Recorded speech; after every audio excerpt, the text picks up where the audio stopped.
Alors bonjour à tous, on va voir dans cette vidéo un exemple qui va me permettre de montrer comment prouver qu'une fonction est dérivable ou pas en 5. Alors là vous avez la fonction f de x qui est égale à x carré moins 3x plus 2 et on se pose la question, est-elle dérivable en 5? Alors je rappelle, il faut d'abord avoir vu les vidéos précédentes sur la définition d'un taux de variation, sur ce qu'est le nombre dérivé, puisque c'est ce qu'on va utiliser ici pour montrer que la fonction est dérivable en 5. Donc première chose à faire, c'est de calculer le taux de variation avec la formule que vous avez dans le cours. Alors le taux de variation, taux de h,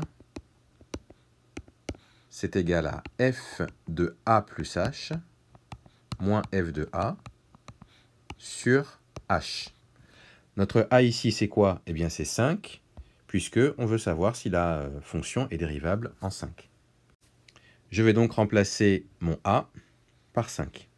Donc je calcule du coup le t de h, qui sera égal à f de 5 plus h, moins f de 5 sur h.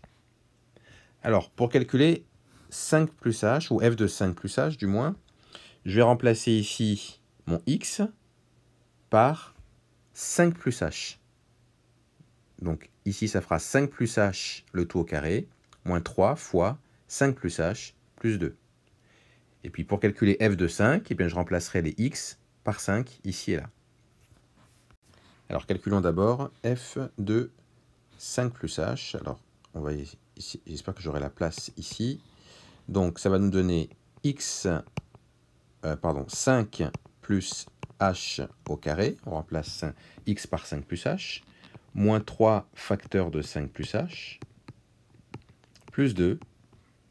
Et puis moins le f de 5. Alors en calculant, alors je vais peut-être le calculer ici, là, rapidement. F de 5, c'est égal à 5 au carré moins 3 fois 5 plus 2. Ça fait donc 25 moins 15 plus 2. 25 moins 15, ça fait 10, plus 2, ça fait 12. Donc je dois rajouter moins 12 ici. Et le tout sur h. Alors, vous aurez reconnu ici une identité remarquable, qui est de la forme a plus b, le tout au carré. Donc, c'est égal à a au carré plus 2ab plus b au carré. J'obtiens donc a au carré, donc 25, 5 au carré, plus 2ab, donc 2 fois 5 fois h, ce qui fait 10h, plus b au carré, c'est-à-dire h au carré. Moins, alors là je développe, distributivité simple, donc moins 3 fois 15, ça fait, moins 3 fois 5, ça fait 15, moins 3 fois h, ça fait moins 3h. Et puis j'ai ici là mon 2 moins 12 que je peux écrire moins 10. Et le tout sur h. Alors ensuite, là, vous allez constater qu'il y a des choses qui vont se simplifier. Puisque si vous faites 25 moins 15, ça fait 10. Et 10 moins 10, ça fait 0. Donc en fait, ces trois nombres-là, ils vont s'annuler. Qu'est-ce qui va me rester uniquement? Il va me rester 10 moins 3, enfin h carré d'abord, plus 10 moins 3h, c'est-à-dire 7h, donc h carré plus 7h, le tout sur h. Alors, là, vous remarquez que h carré plus 7h, on peut le factoriser par h, c'est-à-dire que je peux écrire que c'est h facteur de h plus 7. On a fait une factorisation par h, et je divise par h. Et là, comme j'ai un h au numérateur et dénominateur, je peux les simplifier, et le résultat final, ce sera h plus 7.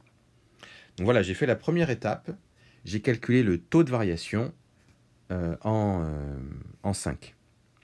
Mais d'après la définition, le nombre dérivé, ça implique qu'on fasse une limite, c'est-à-dire qu'on va faire tendre h vers 0.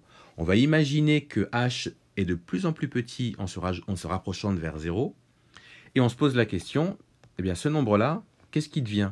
Si h est très proche de 0, h plus 7, ça va être très proche de quoi? Eh bien ça va tout simplement être proche de 7. Donc c'est pour ça qu'on peut écrire limite quand h tend vers 0 de f de a plus h moins f de a sur h, eh bien c'est pareil que la limite de ce qu'on vient de trouver, quand h tend vers 0, donc de h plus 7. Et on a dit que quand h se rapproche de 0, eh bien c'est comme si je faisais 0 plus 7, et donc c'est 7. Donc la limite, ici, c'est 7. On peut donc dire que le nombre dérivé de f en 5, eh bien c'est 7. Donc voilà comment on peut montrer ou déterminer qu'une fonction est dérivable. La fonction est donc bien dérivable puisqu'on obtient un nombre, on n'obtient pas un plus l'infini ou un moins l'infini, ou en tout cas on obtient un nombre clair. Et donc elle est dérivable en 5 et son nombre dérivé c'est 7.